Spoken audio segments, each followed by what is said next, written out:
Welcome to this week's edition of World Crisis Radio.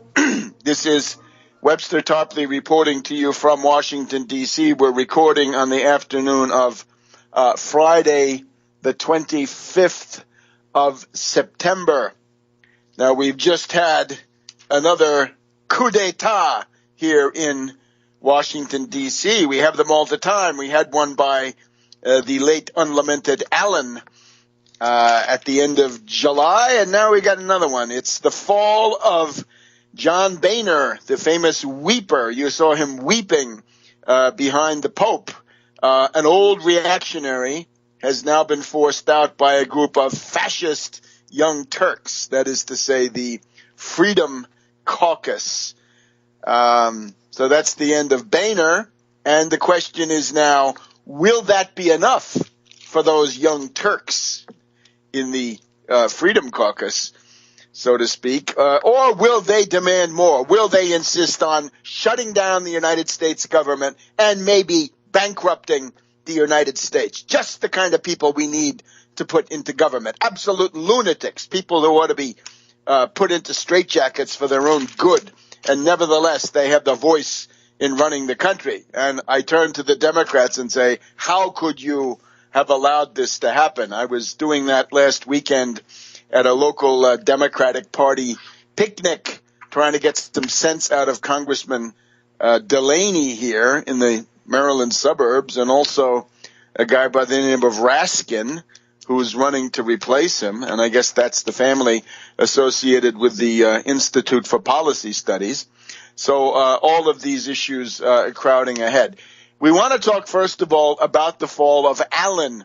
But even before we do that, let's talk about action, because we're the Tax Wall Street Party. We do things. We don't just complain. Ask Allen if we can do things. We actually do have an effect on world affairs. Now, here's what we've got. Of all the people coming to town, right, you've got President Xi of China, you've got the Pope, you've got now Russian President Putin. So we're proposing the following. I'm proposing this to you. This coming Sunday, and let's get the date on that. It's going to be Sunday, the 27th of September. Sunday, the 27th of September. At 2 p.m. in the afternoon, Eastern Daylight Time, we are attempting to promote a demonstration to welcome Russian President Putin to the United States. This will be held, once again, 2 p.m. Sunday, Hammarskjold Plaza. It's that park, 2 p.m. Sunday, New York City, right over by the United Nations. It's going to be on, the park is actually on East 47th Street, between First Avenue and 2nd Avenue. Now, let me give you the full picture. First of all, I will be there. You want to meet me? Come. I'll be there. We can talk a lot, because we may have to wait around for a while. In terms of permits, we are attempting to get a sound permit from the distinguished New York City Police Department. So we're hoping that they will respond favorably. That would have to be forthcoming probably tonight. And again, tonight means the evening, the close of business on Friday the 25th. Although the permit comes out of a police station and therefore might be issued, according to insiders, just about any time. That's a sound permit.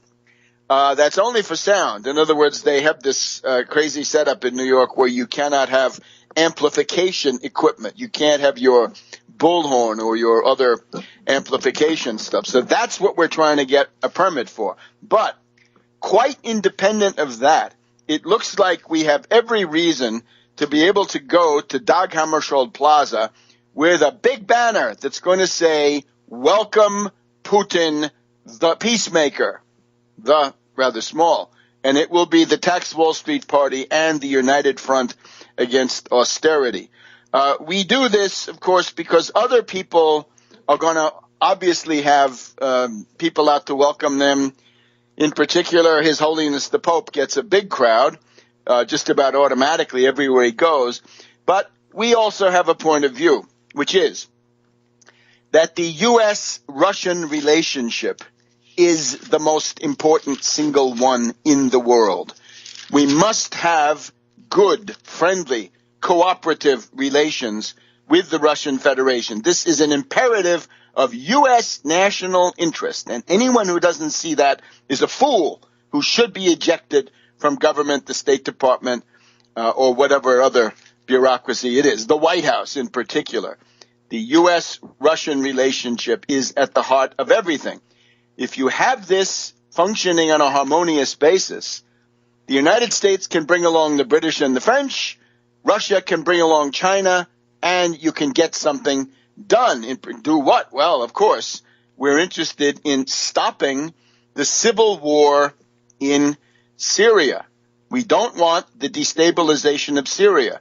As you know, based on my trip there in November 2011, I am absolutely convinced, and said so at the time on Russia Today, that this Syrian civil war is the work of foreign death squads, foreign fighters brought in from Libya and other places. If we have the cooperation of the great powers, starting with the United States and Russia, we can solve this. It is quite evident that President Putin wants to solve it.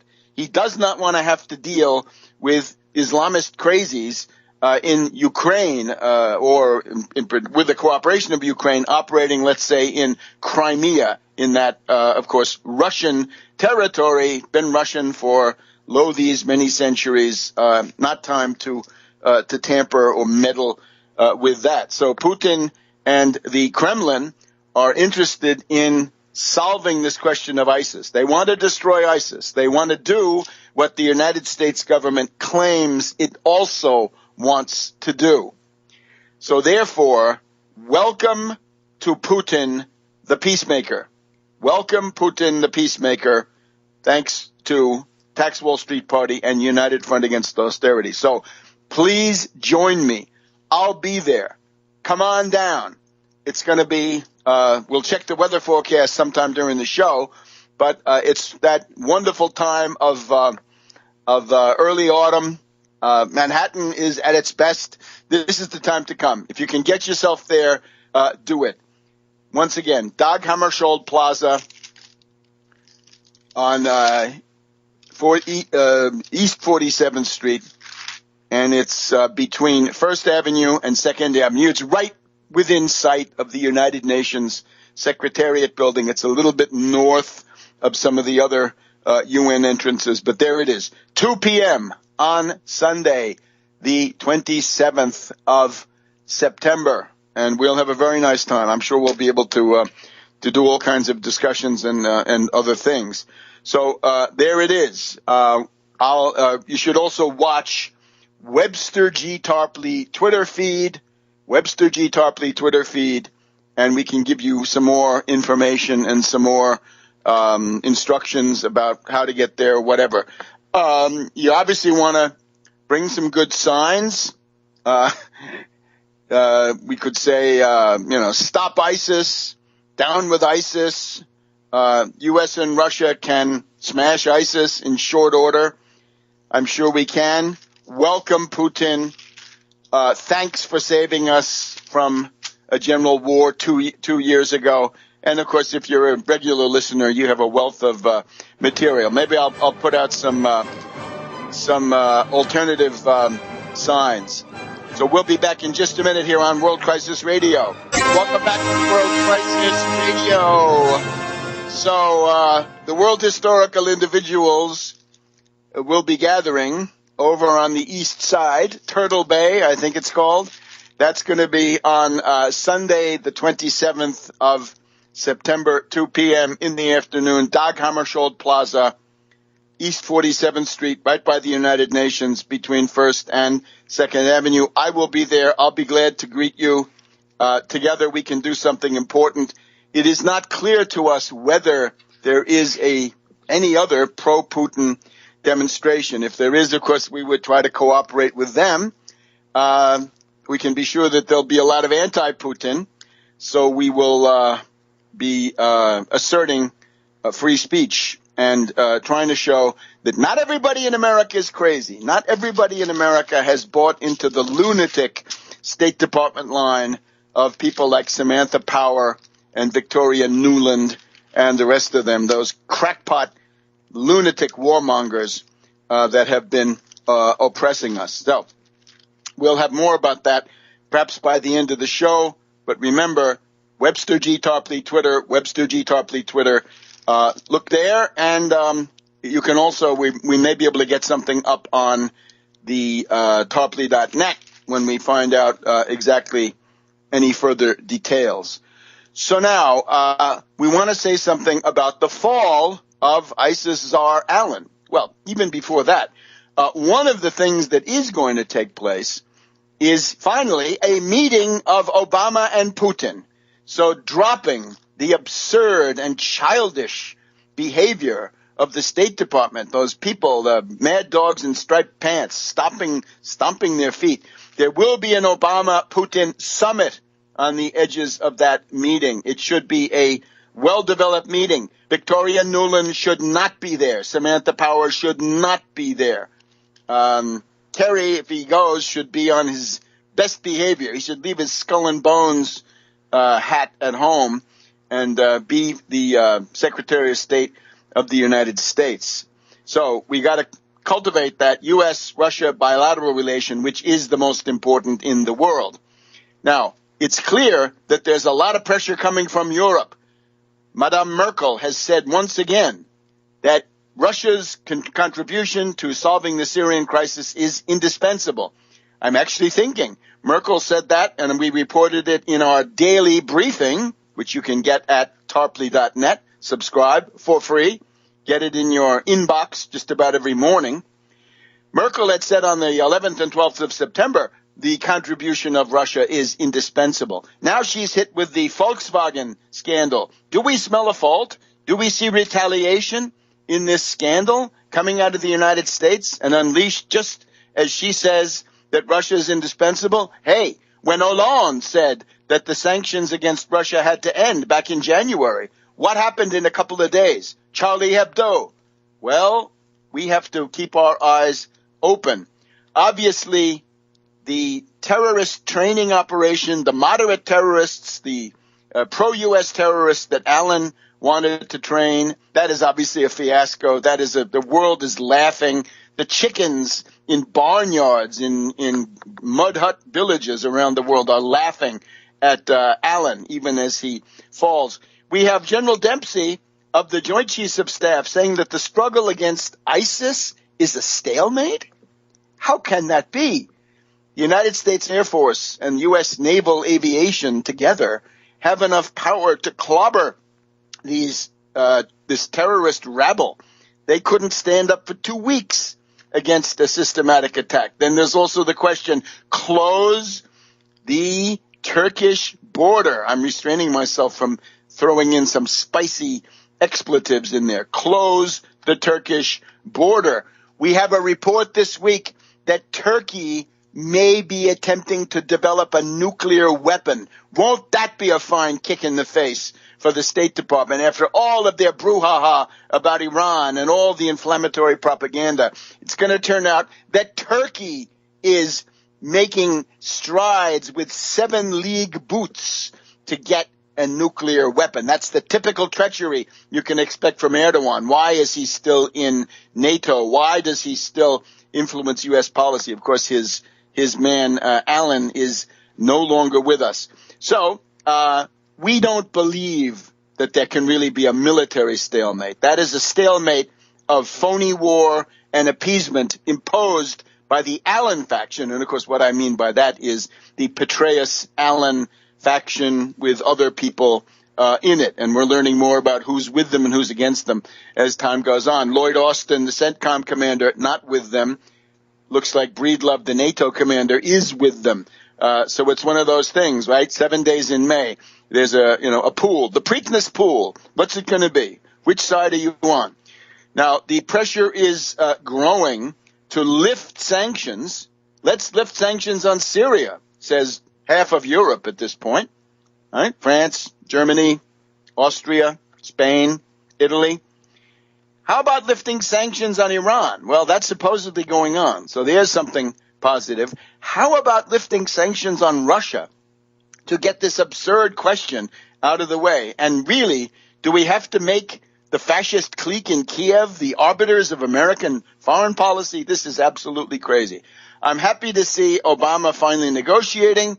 Remember that famous quote from Cardinal Richelieu, one of the founders of the modern state, one of the key practitioners of the early modern state, when Richelieu says, you should negotiate with everybody all the time. You're always better off negotiating with anybody and everybody every chance you get.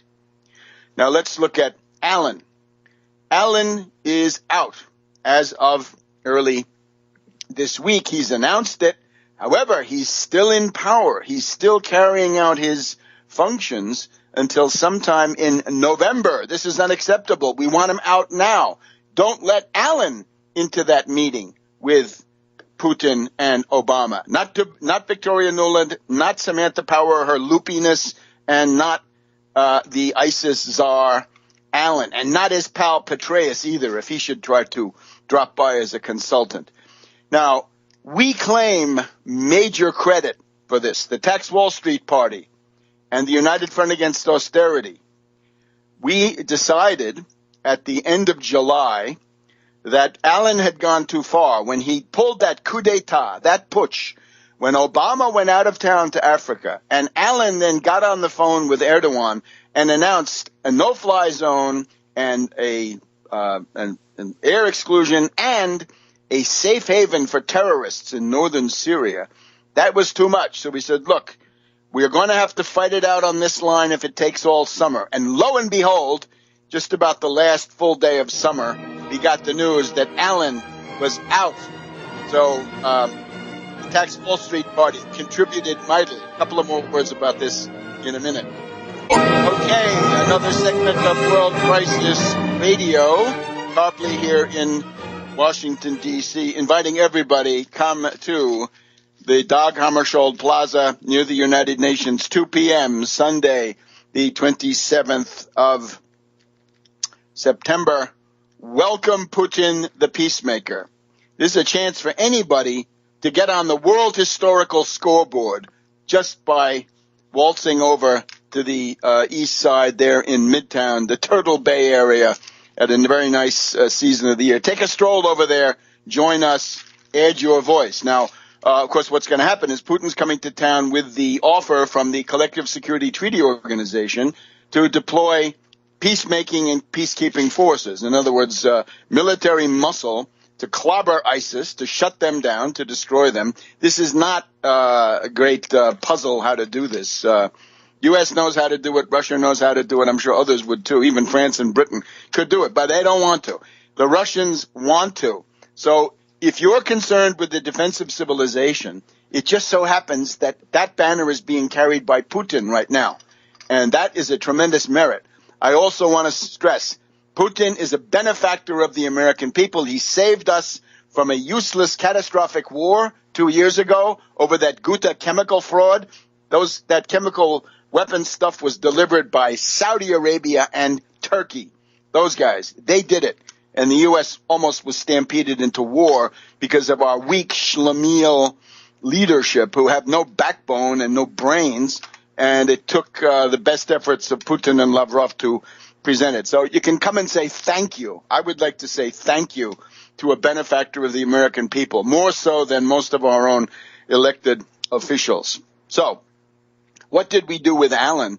Well, it's simple. We catalyzed the opposition that was there. We're the Tax Wall Street Party. We don't have the brute force, the muscle, to go straight at Allen and knock him out of the box. But what we can do is to be a certain trumpet, not an uncertain trumpet, but a decisive trumpet. We can say, this is what has to be on the agenda right now.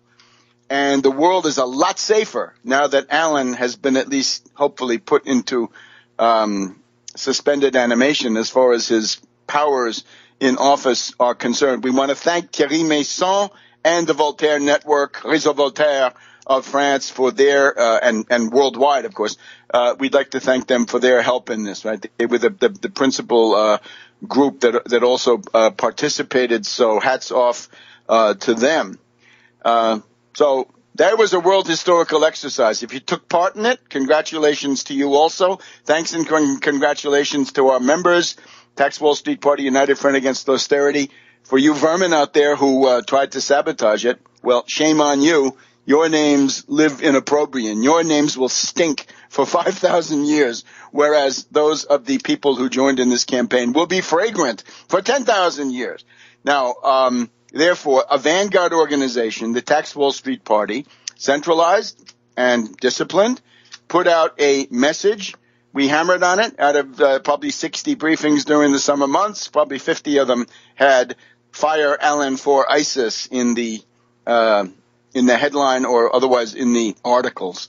You can read the summary that I did of why this was necessary and so forth. Now, the other thing you got to bear in mind is with this refugee crisis and rumors of economic breakdown and so forth, take a look at the Philip Giraldi article in the American Conservative back in July about the deep state in the United States. And notice that the New York Times saw fit to reprint or to rehash those arguments from Giraldi in the New York Times. This is a limited hangout. Mr. Giraldi, CIA officer, knows how to do a limited hangout.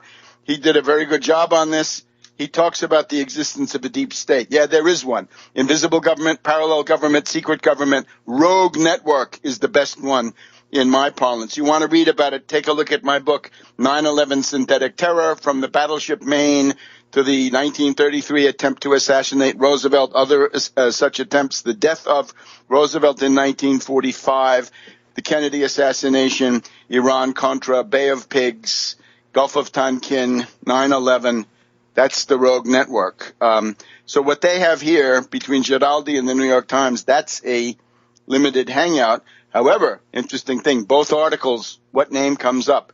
David Petraeus. So we've also got the British General Staff essentially warning Corbyn and others, if you try to go through with any of your reforms, if you want to get rid of the Trident nuclear submarine or leave NATO or cut the military budget, we'll have a military coup. That's what they say. Take a look. It's in the daily briefing, comes from the London Daily Mail. And we've also got this useful public opinion poll here in the United States. This is coming from YouGov. And would you support a military coup here in the United States? 29% of Americans say, yeah, I might. 41% no, never. But why was this ever asked? Why was this ever conducted? It looks to me like certain forces in the ruling class, the finance oligarchy, the invisible government itself, are trying to prepare public opinion for something. What can it be? Nothing good. So it's a limited hangout, but behind that there may be something that will be unlimited and it will be implemented. So the question finally is, with the Russians now are there in Syria near Latakia, the Russian drones are flying. They're going to do surveillance. We have Ashton Carter saying that it's time to wait and see. That's better than what he said before. Ashton Carter had said the Russians are in danger of pouring gasoline on the situation. How is that? How come if the U.S. doesn't want to attack ISIS, then somebody else should do it? Why is that so outrageous? So all of that going on. Is there a plan for authoritarian rule from some different point of view? And, of course, the refugee crisis is putting pressure on all governments in the West. Right? We've got this absurd spectacle of Serbia and Croatia exchanging insults, mainly drawn from the period of the Second World War, settling old scores, and so forth. Now, you've also got this thing. If the British General Staff doesn't like Corbyn, we just had the explosion of the Piggate scandal. And no, I'm not going to go into the details of the Piggate scandal. You can take a look. We have links on in the article that we wrote about this the other day in that daily briefing, morning briefing, UFAA TWSP morning briefing. You can read all about it.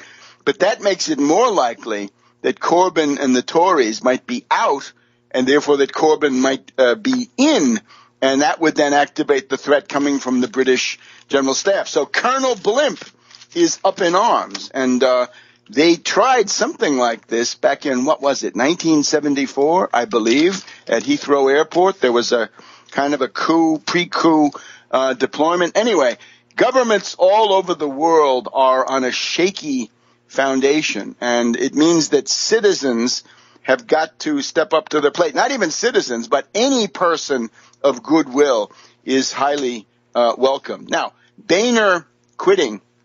He wanted to bring the Pope in. As I said, he succeeded.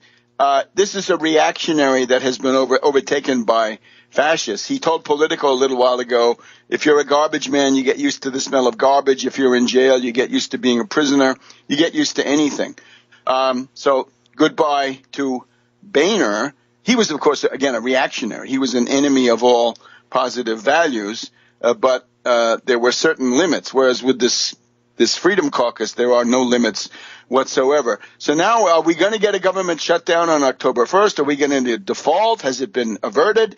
Do we really have to have the entire politics of the United States revolving around a very dubious spliced and edited film about Planned Parenthood? It's a fake video. We're going to destroy the United States over a fake video?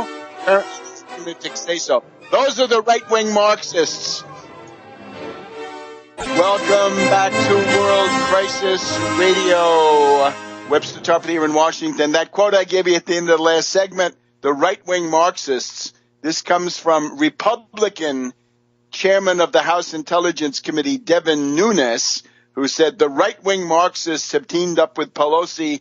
They're Pelosi Republicans. The Freedom Caucus is an arm of Pelosi, meaning that the right-wing Marxists were the Tea Party, and they have now brought down Boehner in this coup.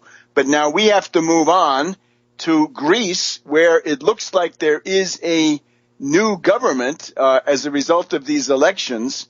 So we always want to appeal to our very astute observer in Athens to tell us what's going on. And that, of course, is Michael Chiotinas. Welcome, Michael. Yes, hello.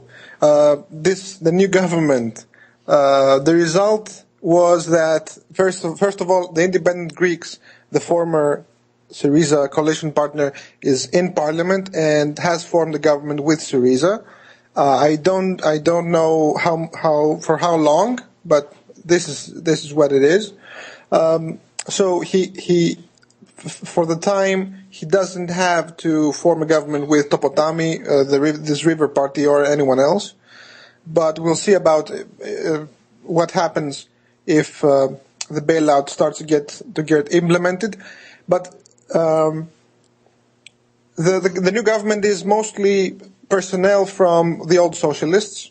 There are many of them, and generally many party members.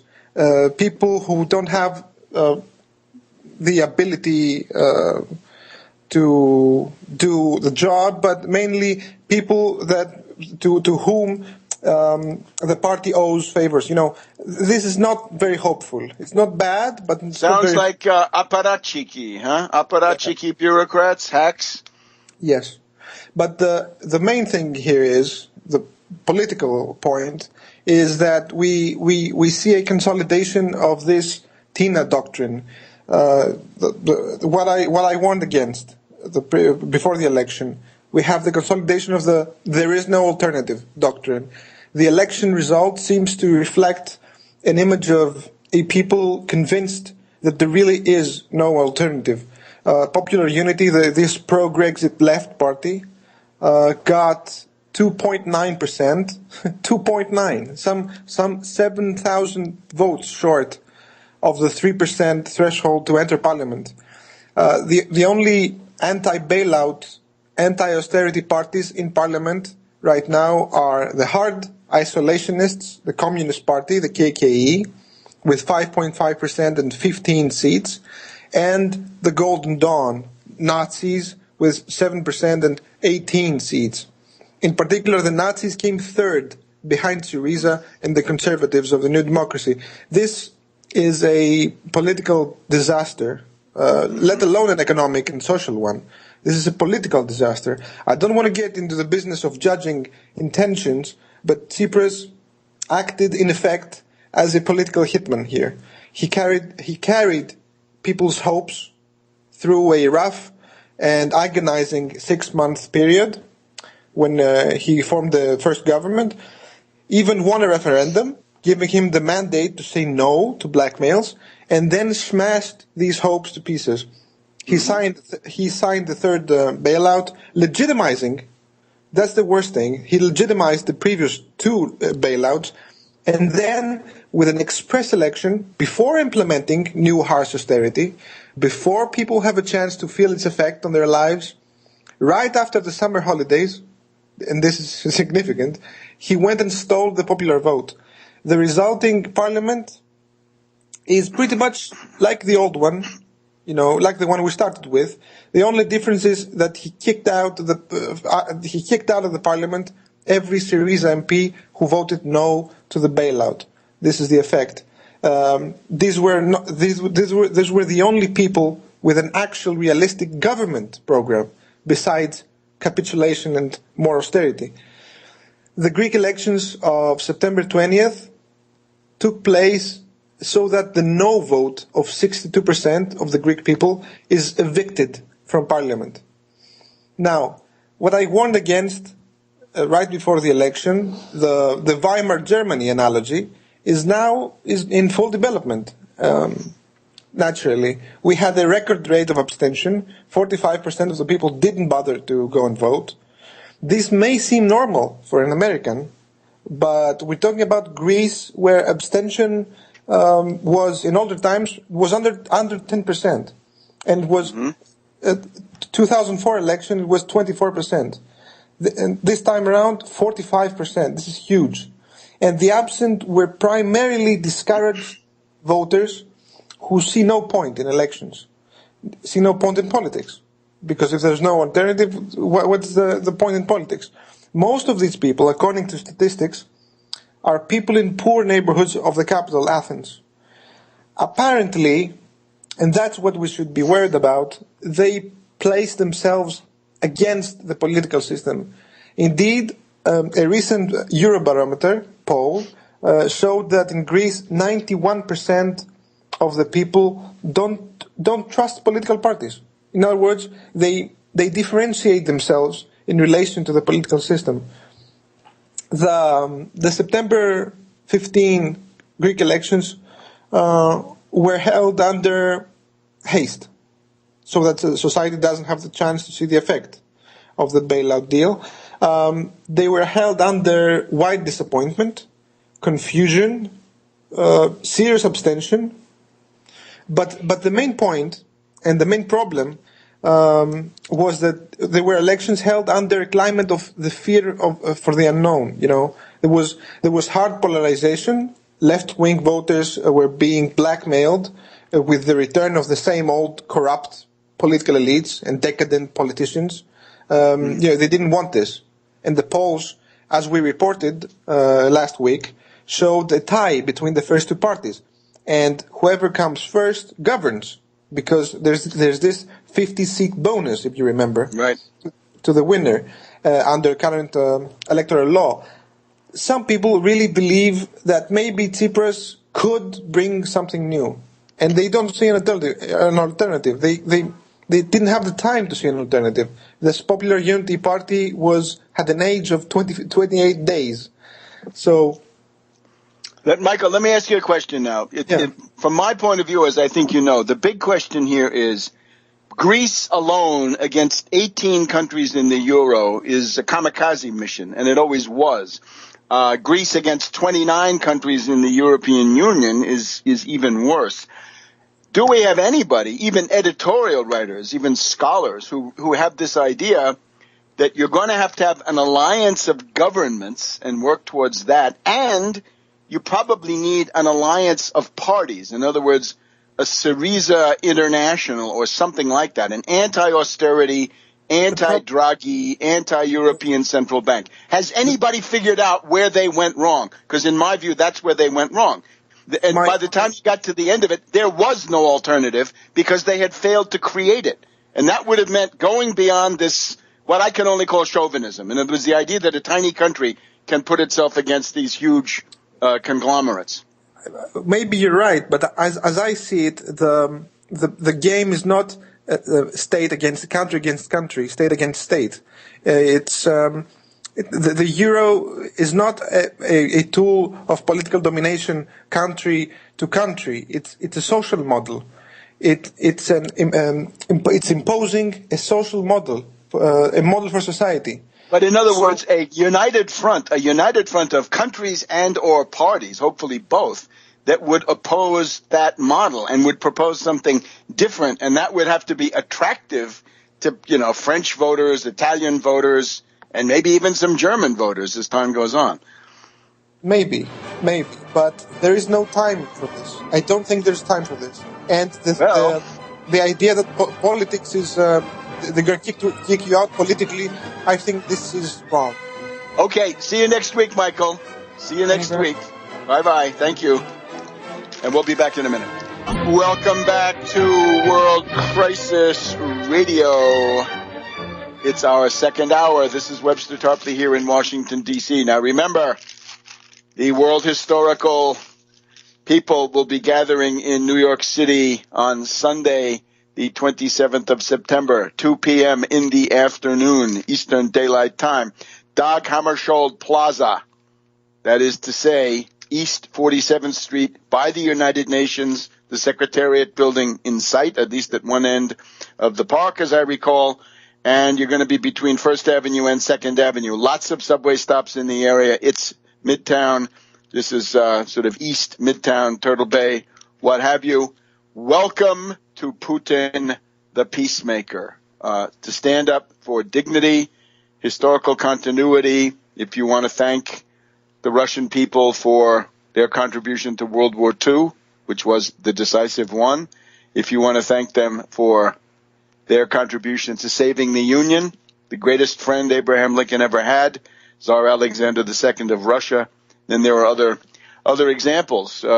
Alexander I saved us from a new wave of British attacks at the end of the Napoleonic Wars. The British ruling class wanted to shift their forces back into North America and reconquer us.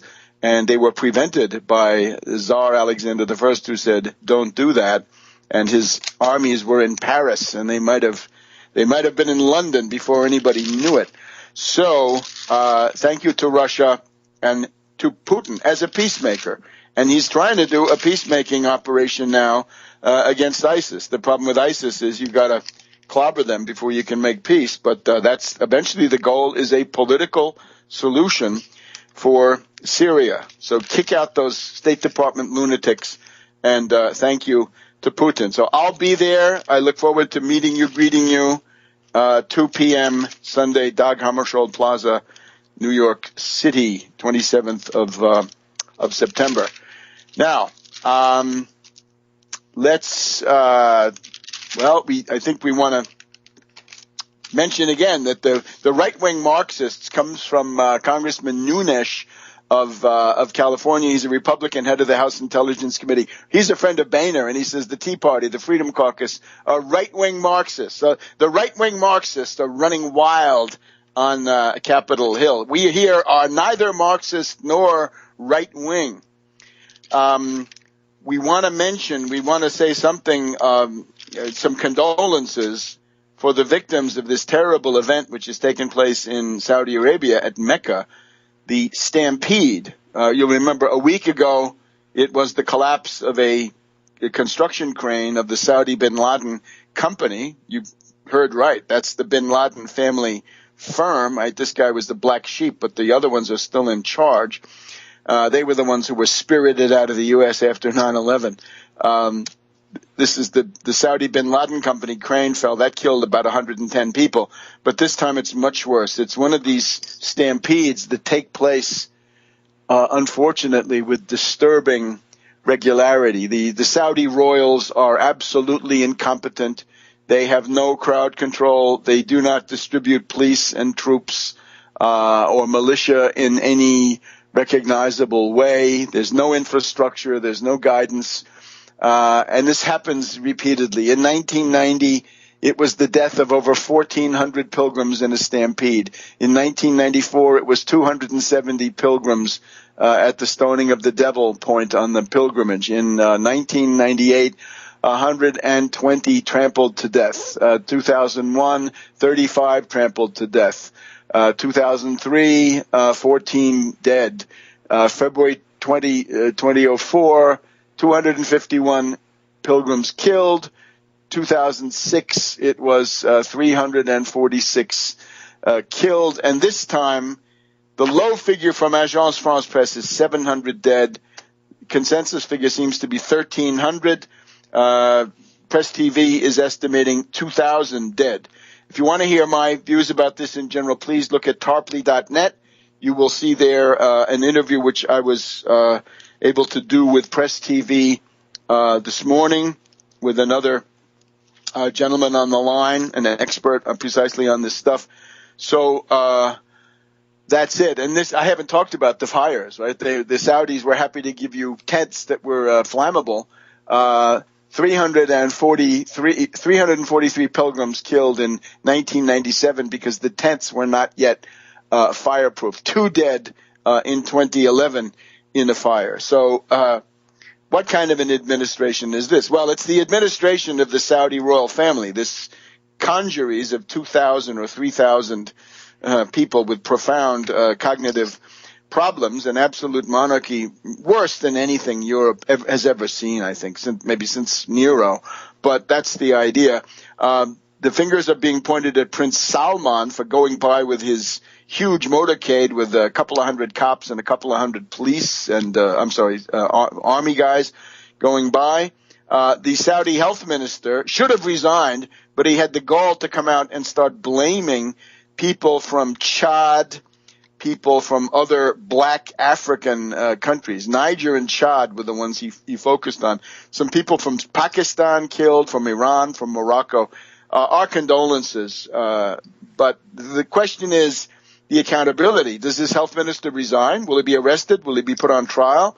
What about criminal liability? Where do you go for that? And now I want to turn to Bernie Sanders. Yes, you, Bernie.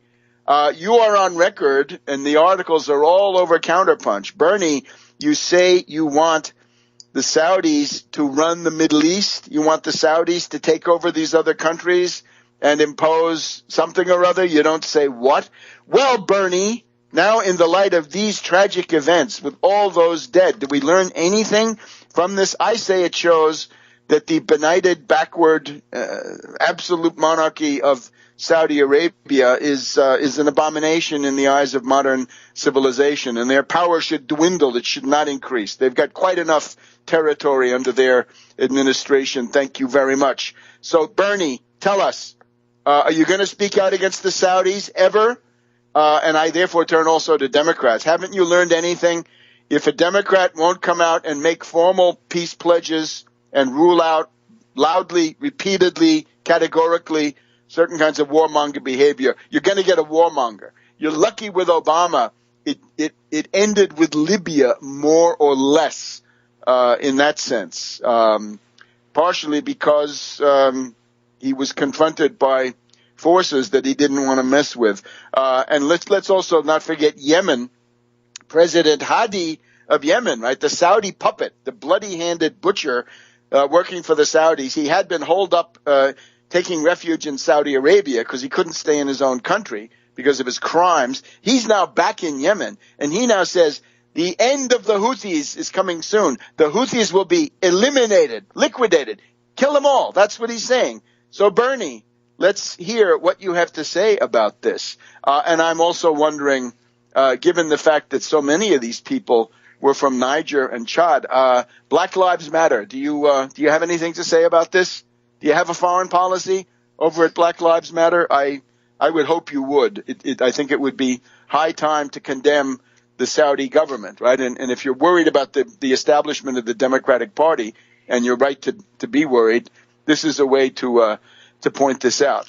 Now, let's push ahead to President Xi, because no sooner has the Pope departed here in Washington, D.C., we get then President Xi. Now, I think it's up to us to develop some kind of analysis of what's going on in China. And this is not so easy because the place is opaque. The factions are not publicly identified, right? There are no parties. The closest approximation we have is this idea of one country, two factions, or one country, two coalitions, as it sometimes goes. Back in a minute on World Crisis Radio. Welcome back to World Crisis Radio. I have to do one warning this week. You know that nasty intelligence community COINTELPRO stalking operation being run against the Tax Wall Street Party. Suffice it to say, the dossier is growing, and many people will be very unhappy with what they find about themselves in there. The only hope for them is cease and desist now, and maybe you won't be in the dossier. But if you keep going, you will be prominently featured when this hits the streets, and it will be soon. I have to, unfortunately, make an appeal to avoid one trap that's on the internet. When people ask you to sign a petition, even if this is the White House, right? I wouldn't sign petitions in general because I don't think they have much effect unless you get up to 50 million people or something like that, and that's very hard to do. Here's the problem. If you go to private websites and start putting up petitions, and if you go and take part in that petition, I urge you not to do it. Do not do it. Do not sign petitions. In particular, there's a website called Sum of Us, SUMOFUS. And on there's a petition that involves the Tax Wall Street Party. I have to warn you, that's not us. The Tax Wall Street Party has nothing to do with putting that petition up there. And I would ask you to think twice and thrice before you give your name or any of your contact out of there, because we don't know where that goes. We think that the contacts may well go into the hands of the COINTELPRO network. In other words, the FBI may get your name. So if you don't want that, if you don't want to be on that list, don't sign that petition. It seems to be something about our program. If you want to associate with the Tax Wall Street Party, I'll tell you how. One way, of course, is go to tarpley.net, go into that speakers bureau. There's a box there. Write me a little note. I'll be happy to forward it to the well-oiled machine here, and you'll start getting the briefing, the morning briefing. And if you're interested in being on our conference call, you can mention that too. Say something a little bit about yourself if you have a minute. That's one way. The other way, which you can do anywhere, anytime, is info, I-N-F-O, short for information, I-N-F-O, at TWSP.US, TWSP.US, so Tax Wall Street Party. So info at TWSP.US, that's the way to vote. Vote with your feet. Join us in the streets on Sunday the 27th in Midtown Manhattan to welcome Putin at Hammarskjold Plaza, 2 p.m. Sunday the 27th of September. You'll be right in the middle of a world historical series of events. Right? This is going to go from the Putin's address to the General Assembly to the UN Security Council. But right now, what I'm urging you to do is don't sign petitions involving us, because frankly, we have no idea where your personal information will be going. It's not us. We're not doing it. You're going to put yourself in the hands of somebody you don't know, and unfortunately that may turn out to be the NAG network, the counter gang, the COINTELPRO stalkers, and so forth. So watch out. Don't be fooled by edifying rhetoric, things that sound good. They're not so good.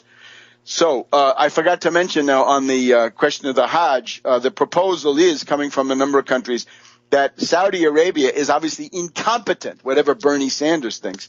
They're simply incompetent. They can't organize this. It happens again and again and again for years and decades on end. It's been happening for, 1,300, 1,400 years? I've lost count. But the idea then is the organization of the Islamic Conference could at least be engaged to set up some kind of a panel or board or international consortium that could provide the elementary stuff, right? Crowd control, infrastructure, and so forth. Now, President Xi is coming to town. Now, of course, we have a well-paid China lobby. We got a new China lobby, and these are people who are on the payroll. And you can see some of them, right? You can see all sorts of people who are singing the praises of China. And I don't think this is appropriate. I think we have to be skeptical. And fortunately, the main U.S. relation is with Russia, not with China. China is important, but it's second to Russia.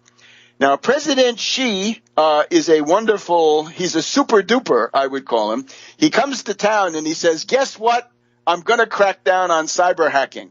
I'm going to crack down on cyber espionage and all that nasty hacking that these websites in China seem to be doing. Well, a lot of these websites are from the People's Liberation Army, and they steal things, right? They steal industrial secrets, state secrets, and so forth. And quite frankly, this is not so good.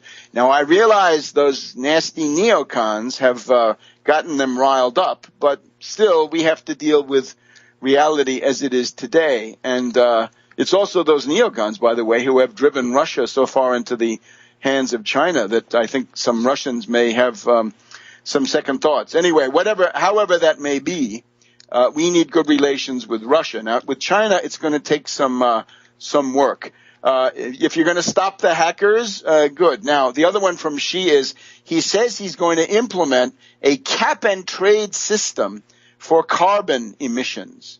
Now, cap-and-trade, as you remember, this is the Markey-Waxman bill, a monstrosity that has never passed. I hope it never will. It sets up a speculative market in carbon permits, right? Carbon emissions permits. And that, of course, means that a whole new sector of hedge fund hyenas and zombie bankers will move in. Their speculation will drive up the costs of these things in the same way that they've been driving up the price of oil on the various London derivatives markets and so forth. Now, at the same time, Xi comes to town. He's reeling, right, because they've just had a major devaluation of the Chinese currency, right? Pepe Escobar may think that that's fine, but it's not fine. And the stock market has lost about a third of its value, right? The place has been transformed into a bubble economy. Now, what we seem to have here is the playing out of the Chinese factional situation, about which it is hard to be well informed. But having a certain acquaintance with China going back to some months I spent in Taiwan, Taipei, at the late 1980s, I predicted some kind of internal strife in China. What turned out to be Tiananmen. I predicted that in a magazine article. Anyway, we'll be back in a minute on the Youth League versus the Princelings. Back in a minute. Welcome back to World Crisis Radio. So we're trying to look at President Xi of China. Now, the people who are singing hosannas characteristically are unable to offer much analysis of what actually is going on, right? They have these bland assurances. Oh, it may look like a grab for world domination, but that's not the idea. The idea has always been in China that there are these two factions, right? One country, two coalitions.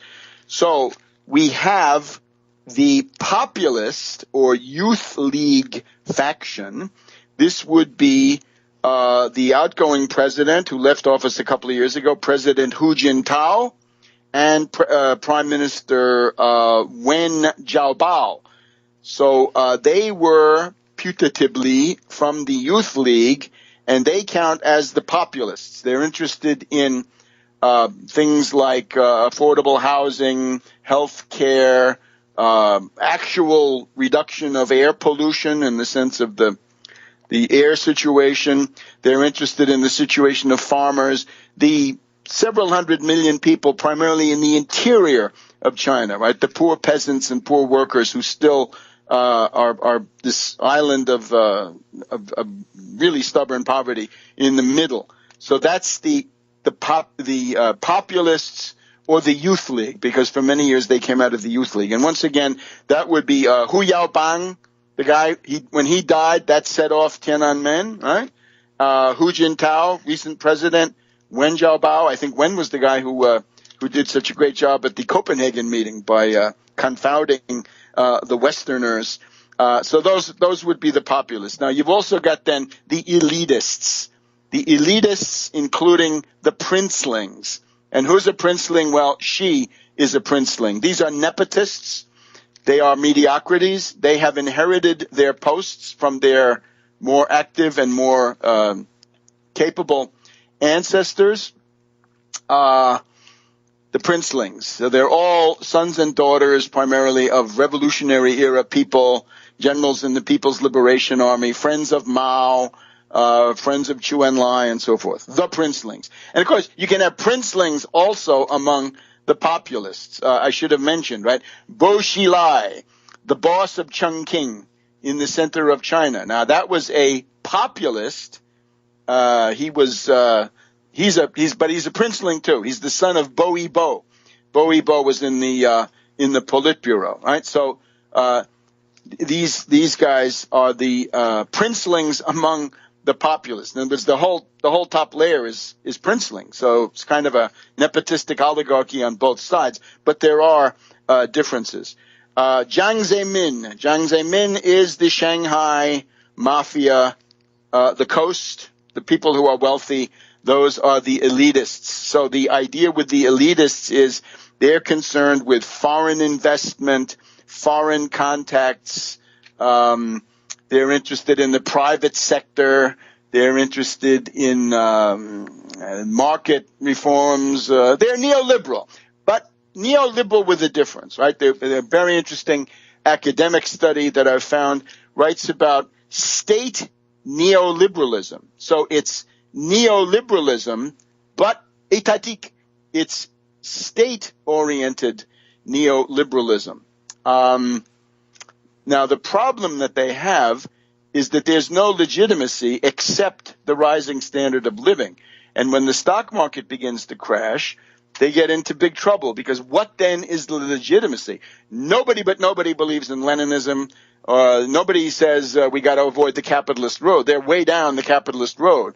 So all that stuff is now completely obsolete. I would also like to point out that the neoliberal or state neoliberal thrust of the current government is quite possibly responsible for the crash. In other words, you're not going to read in the London Economist that free market neoliberal reforms caused the Chinese model to start stuttering and have this terrible 1/3 loss in the stock market. Let's go to an article in the London Economist, right? This is one of the moments when London drops its usual inscrutable mask. The Economist, July 1st, 2013, by a certain SC in Hong Kong. So here's the idea. It's a comparison between Abenomics, right? Abenomics in China is to try to, in Japan, is to try to get your currency down and try to have a big stimulus, make the, pump lots of liquidity into the system. But then we have the Chinese model under Prime Minister Li, L-I, Li Keqiang. So Li, they call this Lickonomics. Lickonomics. Okay, Li, Mr. Li, that's his last name. So he's Mr. K. Li. They turn that around and make it Mr. Li K. Lickonomics. All right. What are the points? It's a very interesting essay. No stimulus. Stimulus is a dirty word in China, just like the United States. They say the Chinese post-crisis stimulus was discredited because it was too big. Too much growth? How can that be? Is that an oligarchy saying our privileges are threatened? Cut back? Then, number 2, deleveraging under Xi and Li. Deleveraging means pay down debt, right? So if you just do that, then that's going to be deflationary. You're going to get a slowdown in actual economic activity. And then, much to the delight of the London Economist, structural reform. Li says that structural reform is the biggest dividend for China. He wants to liberalize interest rates, raise utility prices, and so forth. So you get the idea. It's called, in this article, the Pain Caucus, that Mr. Xi, the princeling Xi, is a neoliberal painmonger, similar in some ways to the neoliberals here in the West, right? Like the Tea Party, the people who demand more austerity. Now, maybe the right-wing Marxist is not so far away.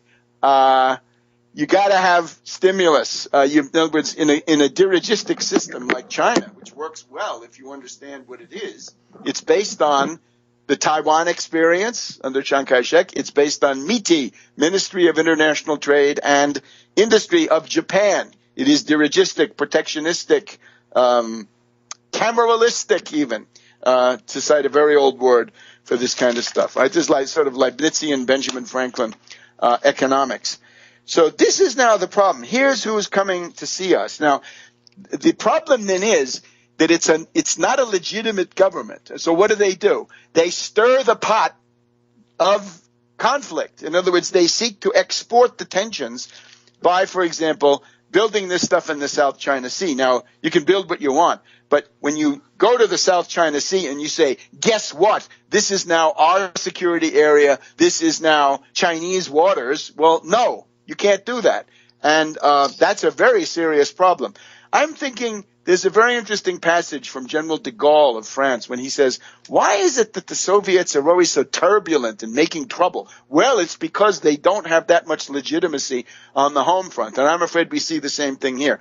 The sort of formally illegitimate Xi government, and it's paying the price now that the stock market has fallen, the economy is slowing up. Nobody believes their statistics. They claim 7% growth. It might be 5. It might be 4. We just don't know.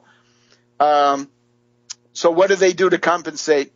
They say, guess what? The South China Sea belongs to us. We're going to build these islands, right?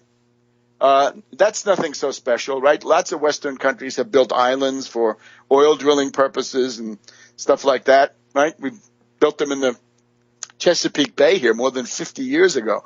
So there's nothing so special about that. But you get the idea. Xi is feeling the heat, and he's becoming belligerent in the international realm vis-a-vis China, South Korea, Vietnam, all these other places who are lining up against him. So there it is. It's not a good situation. Back in a minute on World Crisis Radio. Welcome back to World Crisis Radio. We got to rush because we got to give a commentary on the statements of His Holiness Pope Francis I here in Washington, D.C. We've essentially got the White House welcoming statement on Wednesday. We've then got the address to the joint session of the U.S. Congress on September 24th. If you had been subscribed to the Tax Wall Street Party morning briefing, you'd have both of those. So here's the idea. Broadly speaking, we offer critical support. We support the Pope, but we have criticisms on a couple of points. But we are here to defend the Holy See and the Pontiff against scurrilous attacks, unbelievably filthy, obscene, vile attacks coming from the libertarians and even coming from foreigners working laboring in the libertarian vineyard, if that it is. Spewing hatred, absolute monstrosity. This guy's not happy with what the Pope doesn't say about abortion. He's got some kind of xenophobic anti-immigrant trip going on. He wants to be cruel to refugees. I would say to that guy, why don't you get busy with Piggate and put your own damn house in order before you come meddling over here. Now, the obvious point of disagreement is at the White House, the Pope says, it seems to me that climate change is a problem which can no longer be left to a future generation because this is the care of our common home. We're at a critical period of history. We have to make the changes needed to bring about a sustainable and integral development, for we know that things can change. Laudato Si. Well, of course, that's Malthusianism. The Pope calls for a dialogue. We want to have a dialogue, and our dialogue is that this is a terrible mistake. We think we know how it came about. It's Schnellhuber coming from Merkel, essentially saying, if you want to keep getting the German church tax, you better come out in favor of this stuff. There are currents in the church, the Franciscans in particular, the Mater Terra group going back to the 1980s had this as an idea. And, of course, Merkel wants it because her energy costs are sky high because of the terrible, idiotic German energy policy, and she wants everybody else to be in the same boat. Misery loves company. So Malthusianism is a translation of Gianmaria Ortes, who was a defrocked abbé at Venice in the late 1700s. He talked about a carrying capacity for the earth, is a representative of pessimism. And it used to be that Catholics would point out that that kind of pessimism is inadmissible, and I agree that it is. The church knows very well what the medieval warm period was because the church lived through the medieval warm period, 1000 to 1200 AD. It was hotter then than it is now, and this is a result of solar activity. So with all due respect, the Pope is wrong on this. I'm also shocked to hear the Pope talk about pragmatism. I can't imagine a Pope embracing pragmatism. Pragmatism means it doesn't matter what you believe or why you do it. All that matters is what comes out. This is Charles Peirce, written Pierce here in the U.S., William James. William James was the inspiration of Mussolini. Mussolini said so. And, of course, Nietzsche. Because Nietzsche says you can make up any myth you want and you believe in that, then it's going to be okay if that's what it takes to get going in the morning. So how can the leader of the Universal Church, who's concerned with matters of faith, say pragmatism? I think he means cooperation, of course. To be conciliatory, yes. Now, of course, does this mean that this is around our necks forever? Well, as I point out in one of my recent articles, the Syllabus of Errors by Pius IX, which was a condemnation of virtually every component of the modern world, came out in 1864, and it became a tremendous embarrassment, a block to doing anything. It was then Leo XIII who corrected this with his own encyclical Libertas in 1888, which essentially overturned the entire thing. And we could do it faster. So erroneous and obsolete encyclicals can be and are essentially repealed by others. And I would urge this Pope to repeal his own, right? He could come out and say, I was put under duress. You also may remember the question, the Roman question, right? La questione romana, about the papal states. Remember that popes like Pius IX and then Leo XIII and so forth were constrained to live within this situation where the Italian state, Garibaldi and so forth, had taken over most of the former states of the church, right? The pontifical states, papal states. And they kept complaining about this. But it turns out, of course, that was a terrible disadvantage to have those states. They were run by Sanfedisti, right? You have the mafia in Sicily, the 'Ndrangheta in Calabria, the Camorra in Naples, and in the papal states you had the Sanfedisti. And that's how the place was governed. This was a terrible scandal, completely unstable, always needed foreign troops, French troops, whatever it was. So that didn't work, but it took a while for the Vatican bureaucracy, made up of fallible, frail human beings, to realize that was so. The other thing is capitalism. Well, there are two kinds. There's finance capital. That is exactly the source of the horrors that the Pope is talking about. But then there's industrial capitalism, which actually has served the world remarkably well in those relatively brief instances where it was tried out. I'm disappointed that the Pope didn't talk about a Wall Street sales tax, because he supports it. When the Pontifical Commission, Justitia et Pax, under Cardinal Turkson, put out a statement just before the current Pope came into office, there was a question of a Robin Hood tax or a turnover tax, a financial transfer tax, what we here call a Tobin tax or a Wall Street sales tax. He could have proposed that to the U.S. Congress, right? That's precisely what they're they're supposed to do. Now, the good things are too good to mention. Let me just start off by saying that he outweighed, his positive points outweigh these negative points, I would say. The captatio benevolentiae, winning the crowd over with the land of the free and the home of the brave. What a politician. You have to defend and preserve the dignity of your fellow citizens. He's got the imago viva Dei, that you're the living image of God.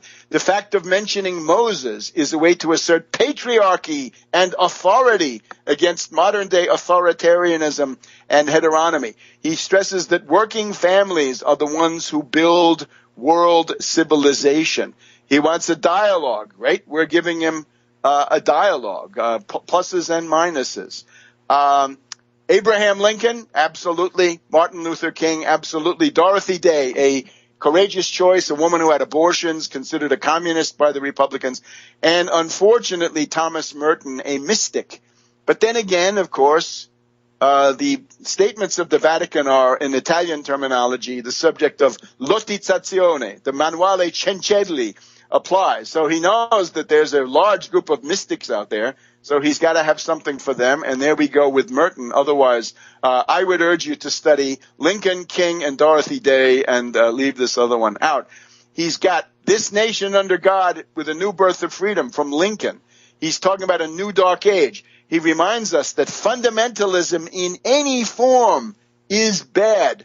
The letter kills and the spirit gives life, says the Pope. Don't have reductionism of good and evil. There are variations in the world, but above all, stop violence in the world. And of course, to imitate the hatred and violence of tyrants and murderers is the best way to take their place. This is something which you reject. Well, unfortunately, the neocons embrace it. And remember that when he says unjust structures, those are the structures of sin going back to John Paul II in Sollecitudo Res Socialis at the end of the 1980s. So, fraternity and solidarity. This is why the Austrians and the libertarians are climbing the wall. Unjust structures are all too apparent. We've got to have cooperation, solidarity. He warns against new global forms of slavery. A nod to 1776, the condemnation of fetishism, market fetishism, and greed. Caritas, agape are stressed. The United States is indeed the land of the mass movements. We have dreams. Decent treatment for immigrants. Assert Junipero Serra against the multiculturalists. All to the good. And we'll see you again next week on World Crisis Radio.